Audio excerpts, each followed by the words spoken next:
Urbanism also at Parsons in New York City. I'm also a fellow at the Center for Ethics and Transformative Values at MIT. I worked as an architect, urban designer, and city planner in several different countries, in India of course, but also in Canada, in France, in Morocco,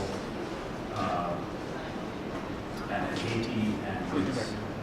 So what I'm going to talk about today is based on ideas I've been working on, thinking about, testing, practicing for many years, and this is part of a book that I will mention at the end. It's very nice to be back here. I want to thank India Habitat Center for hosting this talk. I was actually part of the team that designed India Habitat Center with Joseph Stein. In fact, I designed, or helped design the Terry building. And there's some wonderful stories I can tell you perhaps at the end in our question. So I'm going to start with this idea of urban transformation. Transformation is a word that's used quite a bit to describe cities. It's also a word that's misused a lot. So I thought it would be interesting to see how it's usually deployed with regard to cities. So one common understanding of urban transformation is observed through major shifts in patterns of the material city. The material city is the urban fabric, also known as the urban landscape. Urban historians have studied significant changes of scale over time, while more recent research utilizes new technologies such as aerial photography, satellite images, and geographic information systems to more accurately track the spatial growth of metropolitan regions. A second understanding is in terms of rapid and large-scale population growth.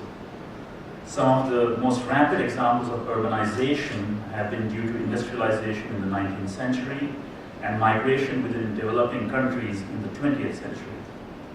Such urbanization is not only part of remarkable social and economic change, but also a shift in the human texture of cities.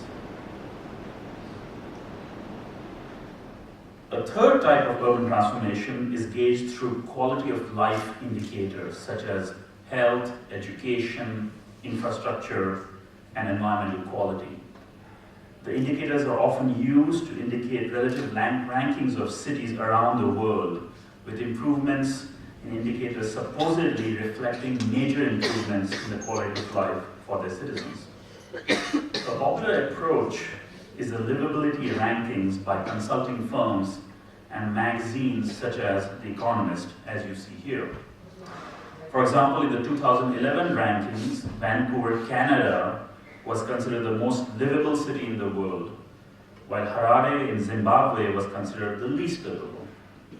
This is based on ratings of stability, which measures prevalence of conflict and crime, healthcare, based on its availability and quality, culture and environment, which includes level of climatic comfort, degrees of restriction, and consumer goods availability, education, for example, availability as well as quality of private education, and finally infrastructure, which includes quality of roads, transportation networks, and energy. The fourth type of urban transformation is a more nuanced quality judgment of how cities perform. The urbanist Kevin Lynch calls such judgments performance dimensions, including vitality, sense, fit, access, control, efficiency, and justice. For Lynch, the material city must perform by interrelating with issues of social and economic justice. What this points to is a deeper understanding of the relationship between human values and the material city, and how those values are reflected in urban form.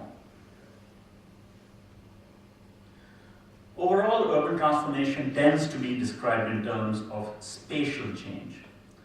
For example, in a recent book entitled Urban Transformation, Peter Bosselman writes, and I quote, "A lesson learned from urban renewal